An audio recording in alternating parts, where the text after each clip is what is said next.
In the futuristic city of Aphros, a unique societal structure had been established, dividing males into two distinct classes, alphas and betas. The alphas were the dominant class, embodying strength, power, and leadership. The betas were paired with the alphas to serve them. This was called marriage. Please take a moment to like, subscribe, and comment. Thank you.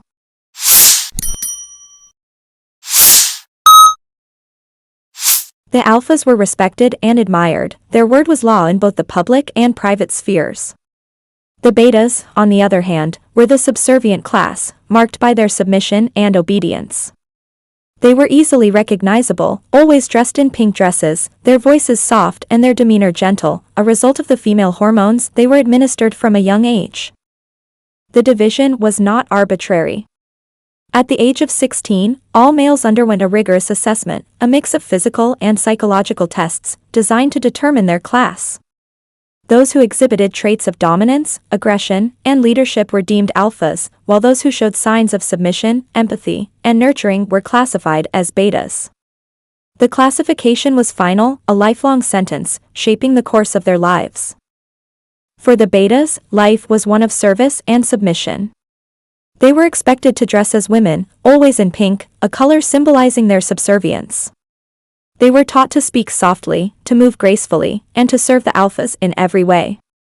Their education focused on domestic skills, from cooking and cleaning to childcare and companionship.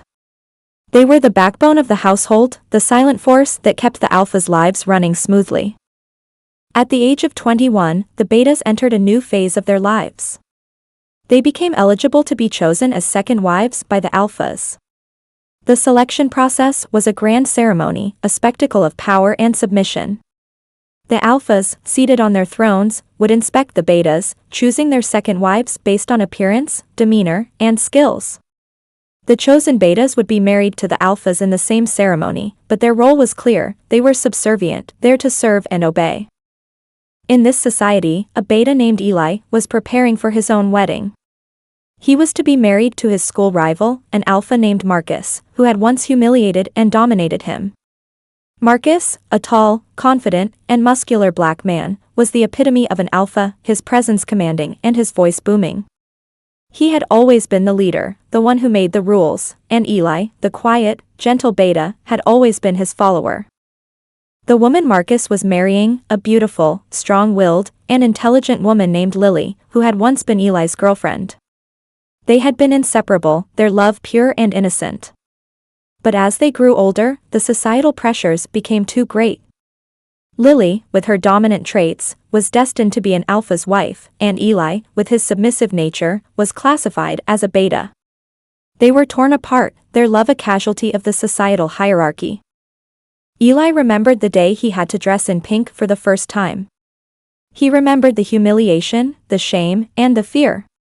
He remembered the way Marcus had laughed, the way he had pushed Eli around, asserting his dominance. But Eli also remembered the kindness, the understanding, and the acceptance that had followed. He had learned to embrace his role, to find joy in his submission, and to serve with pride. As the wedding day approached, Eli's heart raced with a mix of excitement and nervousness. He was hoping to share a marriage bed with both Marcus and Lily, a prospect that both thrilled and terrified him. He knew what was expected of him, the role he was to play. He was to serve, to obey, and to love, his body and soul dedicated to his alpha masters. But he was also hurt at the way that Lily embraced her position as the wife of Marcus. The wedding ceremony was a grand affair, a spectacle of power and submission. Marcus, dressed in a regal black suit, stood tall and proud, his eyes scanning the crowd of betas. Lily, in a stunning white gown, stood by his side, her beauty radiant and her presence commanding. Eli, dressed in pink, his voice soft, stood among the other betas, his heart pounding with anticipation. As the ceremony began, the betas were presented to the alphas. They moved gracefully, their voices soft, their demeanor gentle.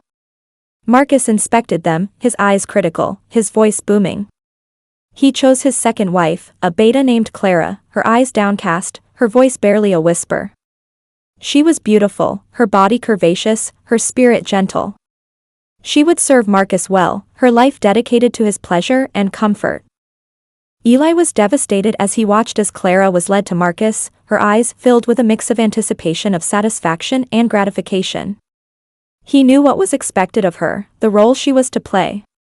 He was hurt and disappointed that he wasn't chosen. He felt a pang of sympathy, a sense of kinship, knowing that they were both destined to serve, to obey, and to love.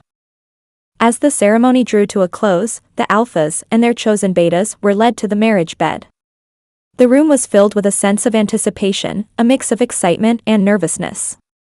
Eli, standing at the back, watched as Marcus and Lily entered the room, Clara following behind, her eyes downcast. The night was filled with moans and whispers, the sounds of pleasure and pain. Eli, standing outside the room, could only imagine what was happening inside. He knew that Clara was being initiated into her role, her body and soul being claimed by her alpha master. As the days turned into weeks, Eli learned that he was to be chosen to be the second beta wife to Marcus and Lily. He knew that he would soon be serving both Marcus and his former girlfriend.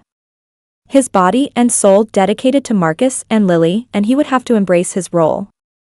He would serve Marcus and Lily with pride, his body and soul dedicated to their pleasure and comfort. That night Marcus inducted Eli, or now Ellie, into the bonds of womanhood. Marcus instructed Ellie on her duties aided with the help of Lily and Clara. Marcus spared nothing as the new beta must be shown her place serving her master. Ellie was to give herself to her new alpha husband and to his pleasure and to fulfill his needs and desires. The large black alpha had to give his new beta bride his promise of her life to the new family. Ellie at first felt like she was just being used, but then understood her place of fulfilling the desires of her new husband, Marcus. In the end, Ellie's journey was one of self-discovery and growth. She had learned to embrace her role, to find joy in her submission, and to serve with pride. She had faced her fears, her insecurities, and her past, emerging stronger and more confident. Now with Clara, her sister beta in this family, though unconventional, was pure and genuine, a testament to the power of acceptance and understanding. In the city of Aphros, the hierarchy of desire was a complex dance of power and submission, of dominance and service. It was a society where the alphas ruled and the betas served, their lives intertwined in a dance of love and obedience.